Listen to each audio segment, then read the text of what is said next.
My parents demanded that I hand my house over to my brother, even threatening to sue me if I refused. My lawyer only laughed, and in that moment, I realized I was finally free. But what happened to them afterward left the whole family table in shock. Hi, Reddit. I'm Vanessa, 29F, and last week, my parents tried to sue me for my own house. Yep, you read that right. To rewind a bit, I bought my home 2 years ago after years of hard work. I'm a nurse who worked double shifts during the pandemic, picked up private cases on weekends, and lived frugally in a tiny studio apartment for years. No vacations, no splurging, just saving. Eventually, I was able to afford a modest but cozy 3-bedroom house in a quiet suburb. Nothing extravagant, just peace and space that I'd earned. My younger brother, Connor, 26M, on the other hand, he's never worked a full-time job in his life. He bounced between business ideas, drop shipping, crypto, NFTs, and now some sketchy-sounding coaching program. My parents coddled him the entire way. Every time he failed, they bailed him out. When he maxed out his credit cards, they refinanced the house to help him. When he totaled a leased car, they blamed the dealership for putting him in a lemon. And me, I was always the strong one, the independent one. Translation: I got zero help. 2 weeks ago, my parents called a family dinner at their place. I knew something was off. Mom made lasagna. Dad was unusually quiet. And Connor was already sipping wine like he'd won something. Then my dad cleared his throat and said, "Vanessa, your brother is going through a hard time again. We've all talked and we think it makes sense for him to move into your house for a while." I blinked. My house. Mom nodded like it was the most reasonable request in the world. "Yes, you're always at work anyway, and he needs the space more than you. Plus, he's family." I laughed at first nervously. Thought it was a bad joke. Then Connor slid a folded piece of paper across the table. It was a contract, an actual property transfer agreement. They wanted me to sign over ownership of my house to Connor. "You'd still live there," my mom added, as if that made it better. But Connor would be the owner, and it would give him a fresh start. The bank likes that sort of thing. I stared at them in disbelief. "You can't be serious." That's when things turned ugly. Dad slammed his fist on the table. "You wouldn't have that house if we hadn't raised you. You owe us and your brother." Connor leaned back smug. "Or we'll get lawyers involved. We'll win. Trust me." I didn't yell. I didn't cry. I just stood up, walked out, and drove straight home. The next morning, I called my own lawyer, a brilliant woman named Nain. When I explained what happened, she actually laughed out loud. "Let them try," she said. "You have nothing to worry about, but if they want a war, we'll give them one." And that's when I realized I didn't owe anyone anything anymore. Not my house, not my silence, not even a seat at their table. But the best part, they had no idea what was coming next. The following week was radio silence until I received a letter in the mail from a lawyer. Well, a cheap lawyer, a friend of my dad's who once handled their HOA dispute. The letter was laughably unprofessional and read like a guilt trip disguised as legalese. "As your parents have provided for you throughout your life, it is only fair that you reciprocate by supporting your brother during this difficult financial period." Blah blah blah. It wasn't even a proper demand letter. Just nonsense. My lawyer, Nain, wasn't even slightly rattled. She drafted a response so surgically precise it made their argument collapse on itself. But that wasn't all. Nain filed a cease and desist, preemptively protecting me from any slander or intimidation. And she attached a warning about potential harassment lawsuits if they kept contacting me with threats. The next night, my mom sent me a 2 a.m. text. "You'd rather humiliate your family than help your brother. You think your stupid house makes you better than us?" I didn't respond. By then, I had already installed security cameras. I moved a trusted friend into the guest room for a while and I started documenting everything. Then came the kicker. Nain pulled property records and background checks. Turns out my parents had taken out a second mortgage on their own home and co-signed multiple loans for Connor. They were nearly $130,000 in debt.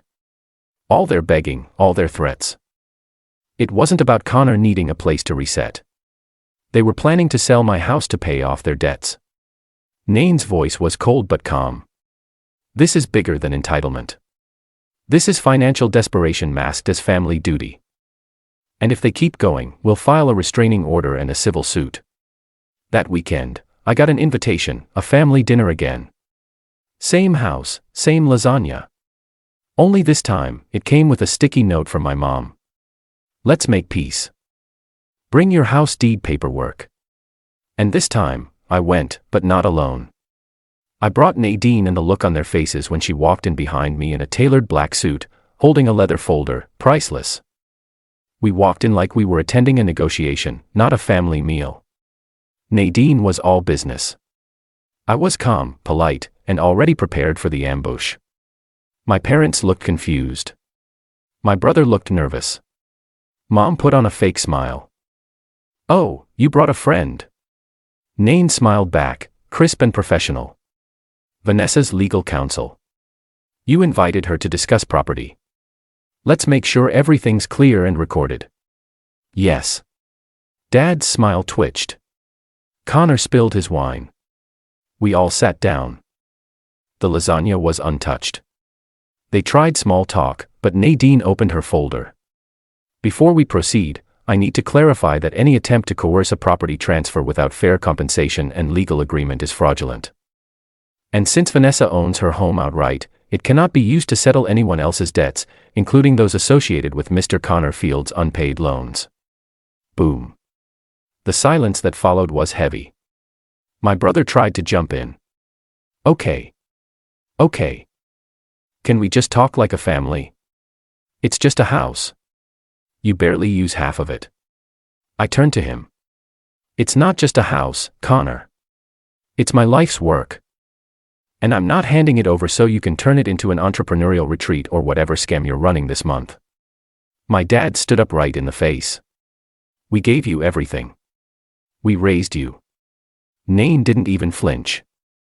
"And she's a fully independent adult who owes you nothing in return. Attempting to extort her with emotional manipulation or legal threats ends now." My mom's voice cracked. "You're destroying this family, Vanessa." I looked at her for the first time. Really looked at her, and I saw it wasn't just entitlement. It was desperation. Fear. They were drowning and I was their last lifeboat. But I had finally realized their survival wasn't my responsibility. I stood up. "This dinner is over.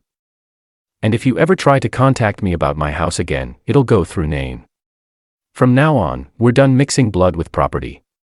Nain added softly. "You've got 7 days to withdraw any legal threats or we file harassment charges." As we walked out, Connor shouted behind us.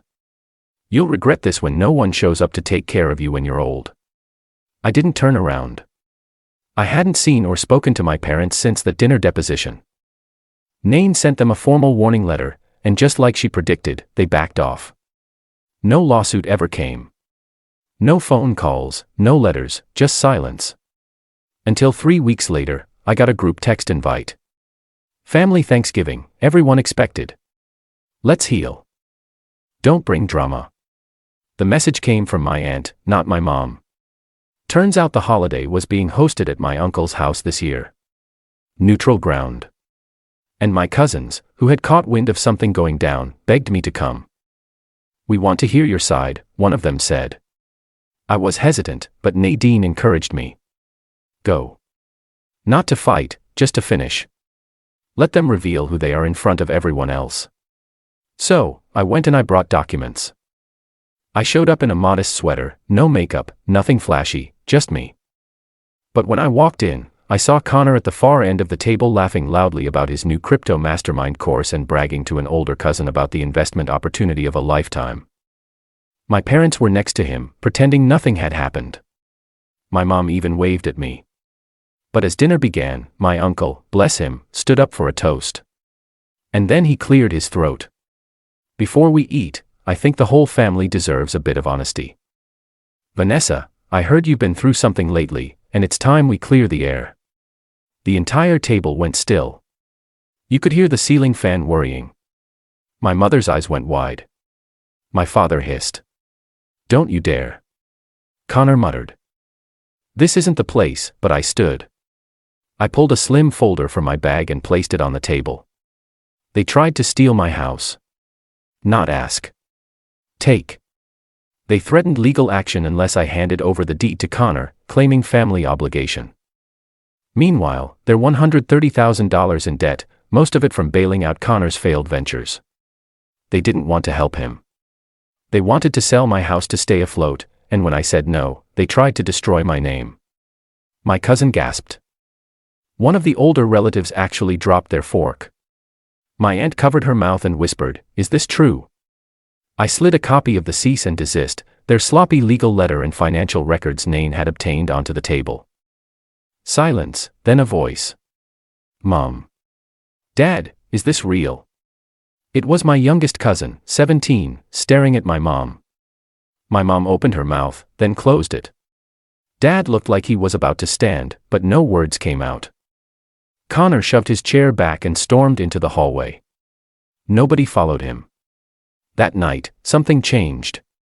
My relatives came up to me one by one. Some apologized for staying quiet.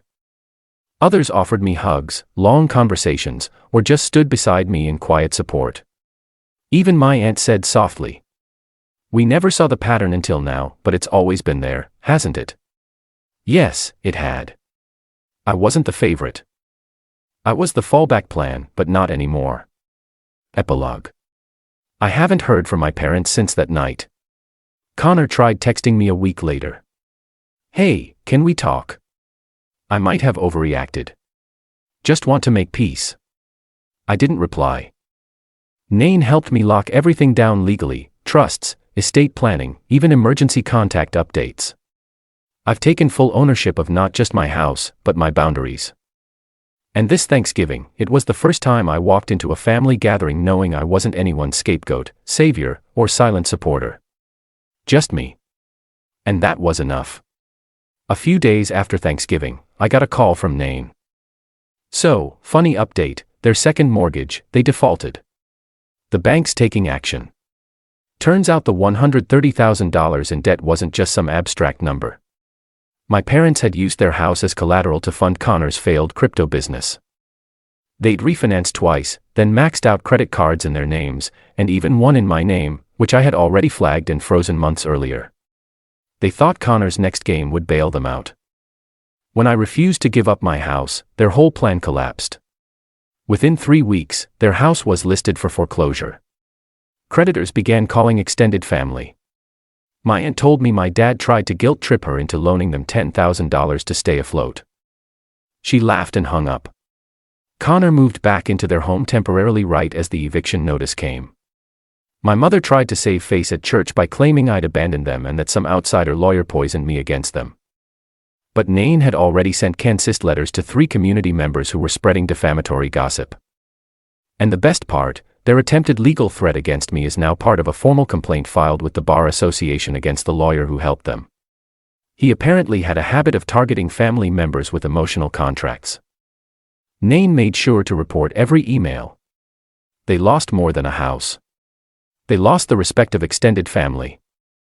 The false narrative they'd built around being loving, supportive parents, their last financial escape hatch, and still not one of them has apologized. But I don't need them to. I built my life alone once. Now I get to live it free from the weight of their debts, demands, and dysfunction. And that Reddit is the real inheritance I earned. Peace.